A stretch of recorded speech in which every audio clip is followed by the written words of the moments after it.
সবাইকে আসসালামু আলাইকুম। আশা করি সবাই ভালো আছেন।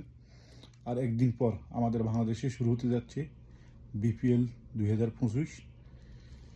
আমাদের এই বিপিএল 2025 শুরু হওয়ার আগে সারা বাংলাদেশ, বিশেষ করে 3 ভেন্যু সিলেট, চট্টগ্রাম ও ঢাকাতে আমাদের বিপিএল শুরুর পূর্বে যে কনসার্ট আয়োজন করছে, এই কনসার্টে খরচ করছে 7.5 কোটি টাকা। দুঃখের বিষয়, বিপিএলে যারা চ্যাম্পিয়ন দল হয় তাদেরকে মাত্র দেওয়া হয় 2 কোটি টাকা।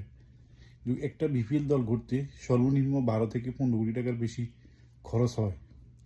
কিন্তু আমাদের কি দরকার ছিল যে পাকিস্তানের একজন গায়ককে আনে একদিনে পারফর্ম করার জন্য 3,40,00,000 টাকা দেওয়া হচ্ছে।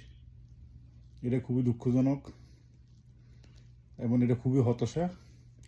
যে ভাষার জন্য আমরা যুদ্ধ করলাম, বিশ্বের একমাত্র বাংলাদেশ যারা ভাষার জন্য যুদ্ধ করছে, সেই দেশে